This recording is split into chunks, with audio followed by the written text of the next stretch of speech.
Okay అండి. So ముందుగా ఇక్కడ రైస్ని నానబెట్టేసాను అనమాట. 2 టైమ్స్ శుభ్రంగా వాష్ చేసుకొని, ఇది వచ్చేసి 1.5 గ్లాస్ రైస్ అయితే నేను తీసుకున్నాను. శుభ్రంగా 2 టైమ్స్ వాష్ చేసి దీన్ని సోక్ చేసి పెట్టేయాలి.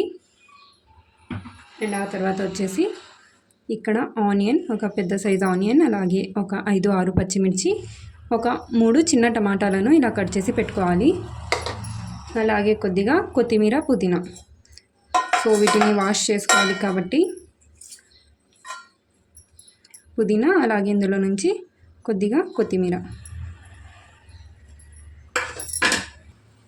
ఇందులో వాటర్ వేసేసి సైడ్కి పెట్టేసుకుందాం. సో ఇక్కడ నేనైతే కుక్కర్లో చేస్తున్నానండి. కుక్కర్లో చాలా ఈజీగా అండ్ చాలా తొందరగా కూడా రెడీ అయిపోతుంది. ఓకేనా. సో ఒక పెద్ద కుక్కర్ తీసేసుకొని పెట్టేసుకోవాలి. కుక్కర్ హీట్ అయిన తర్వాత ఇందులో 3 టేబుల్ స్పూన్స్ ఆయిల్ యాడ్ చేసుకోవాలి.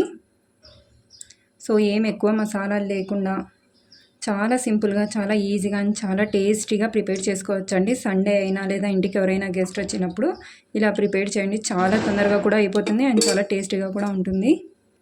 ఆయిల్ హీట్ అయిన తర్వాత ఇందులో దాల్చిన చెక్క 1 ఇంచు, బిర్యానీ ఆకు, అంతే అండి. ఇంకా ఏం వేయాల్సిన అవసరం లేదు. చాలా సింపుల్గా అండ్ చాలా టేస్టీగా ప్రిపేర్ చేసేవచ్చు. ఇప్పుడు ఇందులో సన్నగా కట్ చేసి పెట్టుకున్న ఆనియన్స్,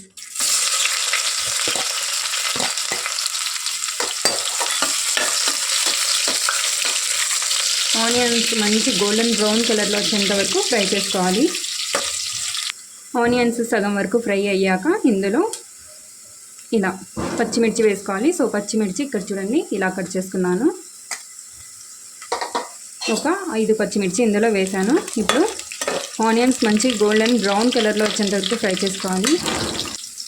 సో మనకు పులావ్ కలర్ అనేది ఆనియన్స్ కలర్ని బట్టి వస్తుంది. మీరు బ్రౌన్గా ఆనియన్స్ని ఫ్రై చేస్తే పులావ్ కలర్ కూడా బ్రౌన్గా ఉంటుంది. ఓకేనా. సో ఇలా బ్రౌన్ అయిన తర్వాత ఇందులో ఇప్పుడు అల్లం వెల్లుల్లి పేస్ట్ యాడ్ చేసుకోవాలి. సో ఒక 2 టేబుల్ స్పూన్ వరకు అల్లం వెల్లుల్లి పేస్ట్ యాడ్ చేసుకొని పచ్చి వాసన పోయేంత వరకు బాగా ఫ్రై చేసుకోవాలి.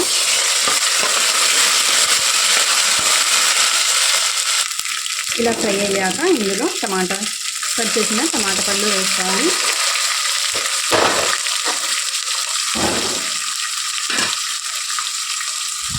అలాగే పుదీనా, కొత్తిమీర శుభ్రంగా వాష్ చేసుకొని ఇందులో వేసుకోవాలి.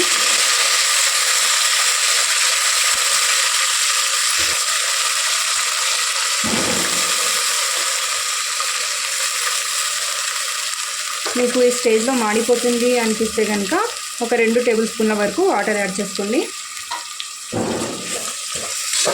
ఓకే అండి. సో ఇలా వేసుకున్న తర్వాత టమాటా పళ్ళు బాగా మెత్తగా మగ్గేంత వరకు వీటిని కుక్ చేసుకోవాలి. ఓకే అండి. సో టమాటాలు ఇలా బాగా సాఫ్ట్గా మెత్తగా మగ్గిన తర్వాత, సో ఇక్కడ చూస్తున్నారు కదా చాలా సాఫ్ట్గా అయిపోయాయి టమాటాలు. గ్యాస్ ఫ్లేమ్ని లోలో పెట్టేసుకొని ఇందులో 3 గ్లాస్ ఆఫ్ వాటర్. సో నేను చెప్పాను కదా ఈ గ్లాస్తో 1.5 గ్లాస్ రైస్ వేసాను. సో కాబట్టి 3 గ్లాస్ ఆఫ్ వాటర్ వేసుకోవాలి. దీంతో 2, 3. సో మీరు ఎంత రైస్ తీసుకుంటారో దానికి డబల్గా వాటర్ యాడ్ చేసుకోవాలి. ఇప్పుడు ఇందులో రుచికి సరిపడినంత ఉప్పు. సో చూసి వేసుకోండి. తక్కువ అనిపిస్తే ఒకసారి టేస్ట్ చూసుకొని మళ్ళీ యాడ్ చేసుకోవచ్చు. ఒకసారి బాగా మిక్స్ చేసుకోవాలి. మిక్స్ చేసుకొని కవర్ చేస్తే బాయిల్ తొందరగా వస్తుంది. ఓకే అండి. సో చెక్ చేసుకుందాం. సో బాయిల్డ్ వస్తుంది కదా. ఒకసారి ఉప్పు చెక్ చేసుకోండి. తక్కువ అనిపిస్తే మళ్ళీ యాడ్ చేసుకోవచ్చు. సో నాకైతే ఉప్పు కరెక్ట్గా సరిపోయింది. ఇప్పుడు మనం నానబెట్టేసుకున్న రైస్లో ఉన్న వాటర్ మొత్తం తీసేయాలి. తీసేసి ఈ రైస్ని ఇందులో యాడ్ చేసుకోవాలి. సో వాటర్ ఎక్కువగా యాడ్ చేస్తే రైస్ అనేది చాలా మెత్తగా అయిపోతుంది, సాఫ్ట్గా ఎక్కువగా అయిపోతుంది. సో ఇందులో ఉన్న వాటర్ మొత్తం డ్రైన్ చేసుకొని ఈ రైస్ని కుక్కర్లో యాడ్ చేసేయాలి. ఓకే అండి. సో రైస్ మొత్తం ఇందులో యాడ్ చేసిన తర్వాత ఒకసారి బాగా మిక్స్ చేసుకోవాలి. ఇప్పుడు కుక్కర్ లిడ్ పెట్టేయాలి.